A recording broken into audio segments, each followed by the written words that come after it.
নমস্কার, অ্যাস্ট্রো মন্ত্র চ্যানেলে আপনাদের সকলকে স্বাগত জানাই। আজকে আমি ঠাকুর ঘরে বর্জনীয় কিছু জিনিস যা আপনারা করবেন না সেগুলি সম্পর্কে বলবো। প্রথমেই চলে আসছি তুলসী পাতার ব্যবহার সম্পর্কে। তুলসী পাতা গণেশজিকে অর্পণ করবেন না এবং শিবজিকেও দেবেন না। তুলসী পাতা শুধুমাত্র নারায়ণ, কৃষ্ণ বা বাসুদেবকেই দেওয়া যায়। কোনো দেবীকে দুর্বা ঘাস অর্পণ করবেন না। দুর্বা ঘাস শুধুমাত্র গণেশজিকে অর্পণ করা যায় হলুদের সাথে। কখনো একই রকম দেখতে দুটো শাঁখ ঠাকুর ঘরে রাখবেন না। ভগবান বিষ্ণু বা নারায়ণের তিলক করার সময় চাল দেবেন না তাতে। ঘরের ভেতর কখনো শিবলিঙ্গ রাখবেন না। তিনটে গণেশজির মূর্তি কখনো একসাথে ঠাকুর ঘরের ভেতর রাখবেন না। খণ্ডিত বা নষ্ট হয়ে যাওয়া কোনো মূর্তি বা ছবি ঠাকুর ঘরে না রাখাই উচিত। সেগুলি আপনারা জলে বিসর্জন দিয়ে দেবেন। রবিবার দিন তুলসী পাতা তুলবেন না এবং তুলসী গাছে জলও দেবেন না।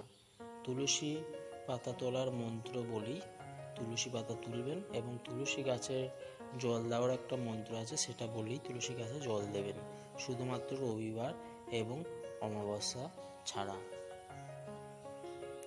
শিবজিকে কখনো কুমকুম, রলি, সিঁদুর এগুলো অর্পণ করবেন না। একটি প্রদীপ থেকে আরেকটি প্রদীপ কখনো জ্বালাবেন না, অথবা প্রদীপ থেকে কখনো ধূপও ধরাবেন না। এতে নেগেটিভ এনার্জি সৃষ্টি হয়।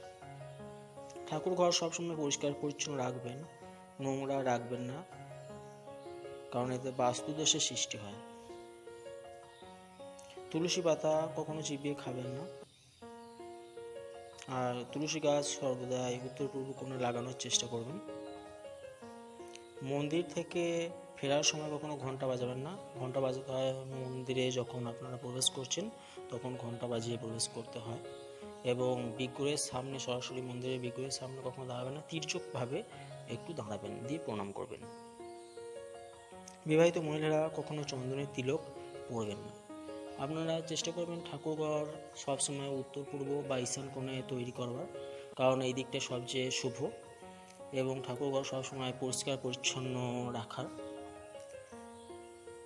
এছাড়া ঠাকুরঘর পরিষ্কার পরিচ্ছন্ন রাখার পাশাপাশি আপনারা ঠাকুরঘরে যে ছবি বা পিকচারগুলো রাখবেন সেগুলো একাধিক রাখবেন না। যে কোনো দেবদেবীর ছবি একটাই থাকবে, একাধিক নয়। আর ছবি বা মূর্তি যাই রাখুন সেগুলো কখনো 1 ফুটের বেশি উচ্চতা হবে না। 1 ফুটের বেশি মূর্তি বা ছবি সেগুলো রাখা উচিত নয়। ভালো লাগলে চ্যানেলটিকে অবশ্যই সাবস্ক্রাইব করতে ভুলবেন না। Thank you.